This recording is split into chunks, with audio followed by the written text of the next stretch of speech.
Donc à ce titre, donc, je vais dire plusieurs choses. Tout d'abord, donc, quand le Qatar a été proposé comme financement, fidèle à la position des écologistes, j'ai rappelé que ce n'était pas forcément une bonne chose, donc, que l'on prenne donc l'argent du Qatar. On m'a rétorqué que le Qatar finance déjà donc le PSG, et dans cette assemblée, donc, je n'entends pas M. Azier donc critiquer le PSG par rapport donc au financement du Qatar. Donc c'est sûr, chacun a ses contradictions, et ces contradictions les orientent vers le sujet qui nous paraît le plus pertinent. Donc sur ce, bien sûr, j'ai perdu ce vote par rapport donc au fonds du Qatar, et donc on a eu le fonds du Qatar pour financer.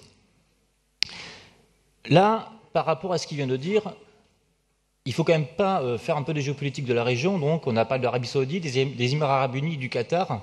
Je ne vais pas faire un cours de géopolitique, mais ces trois pays ont des stratégies totalement différentes, notamment dans la finance des djihadistes, ce ne sont pas les mêmes. Donc il faudrait, mais bon, le lieu n'est pas pour parler de ça à ce moment-là.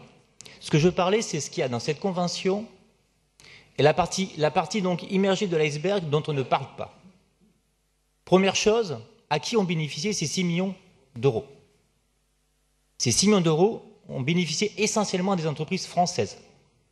Et notamment donc un bureau d'études pas très connu, donc je vais le citer, l'atelier Lumunier et Meyer, et notamment Aurélien Meyer, qui a été un des acteurs très importants donc de la réalisation technique de ce projet. Parce qu'au-delà de l'aspect artistique, il y a tout l'aspect technique du projet. Et dans l'aspect technique du projet, notamment, donc, ça coûte cher parce qu'il y a du bronze, il y a des alliages. Il a fallu faire donc déposer des brevets pour avancer la technologie qui a permis de faire ces fontaines. Ça, on n'en parle pas. Je vais parler aussi donc, acteur qui est peu cité, Eau pour Paris. Un mécénat de compétences par Eau de Paris. À l'intérieur du fonds, j'ai dit, à un moment, il pensait à Veolia. J'ai dit, je ne pense pas que Veolia, ça soit une bonne chose pour Paris. On a une entreprise publique, Eau de Paris, qui a tout à fait la compétence pour faire ce travail. Et Eau de Paris a été choisi pour faire ce travail-là, à hauteur de, je crois, de mémoire de 200 000 € sur l'aspect technique. C'est toute la partie souterraine, toute la partie donc alimentation en eau, toute la partie donc le moteur qui permet de faire tourner les fontaines. Tout ça, donc, vous croyez que ça se fait comme ça? Non. Ça nécessite donc des technologies, ça nécessite des dépôts de droits d'auteur techniques, mais qui sont aussi très importants. Et ça, on l'oublie. Et c'est ça qui sert à financer tout ça. Personne ne s'est enrichi sur ce projet. Le Bourreleg, donc, a été à peine indemnisé pour son travail sur ce qu'il a fait. Et en plus, et c'est là où j'en viens sur cette délibération, il y a une cession gratuite des droits d'auteur. C'est ça qu'on vote ici. C'est trop tard pour stopper le projet. Le projet, il fallait le stopper bien amont. Aujourd'hui, c'est construit. Et là, uniquement, ce que l'on nous demande ici, c'est que gratuitement, nous allons avoir donc les droits d'auteur sans payer. C'est ça qui est.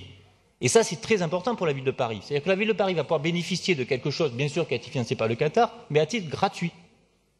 Et autre élément très important aussi qui n'est pas donné donc dans cette délibération, et dans la partie donc, notamment ce qu'a dit M. Adolphe, qui a été repris par Raphaël Primé dans son intervention, c'est qu'il y a une garantie technique de 50 ans sur ces fontaines. C'est-à-dire que ceux qui ont participé à la construction de ces fontaines s'engagent sur une durée de 50 ans à ce qu'elles fonctionnent. Jamais nous avons donné une telle garantie technique sur des projets aussi risqués. Donc voilà, c'est sûr que tout n'est pas blanc sur ce projet, mais il y a quand même des aspects très positifs qui n'ont pas été mis en avant, et c'est dommage. Et donc c'est pour ça que je suis intervenu pour mettre en avant ces aspects totalement oubliés sur le fait que, voilà, des fois on doit faire des compromis. A priori, donc, il n'y a aucune contrepartie vis-à-vis du Qatar. Il n'y a aucune contrepartie vis-à-vis de Marcel Dassault, puisque en fait, pourquoi c'est Dassault qui a financé? Parce que ce rond-point s'appelle aussi Marcel Dassault, et donc on est allé vers, on va embellir donc l'arrière-grand-père donc fondateur donc des avions, bien sûr du marchandam Dassault, et donc c'était normal quand même qu'ils participent un peu à quelque chose qui porte leur nom.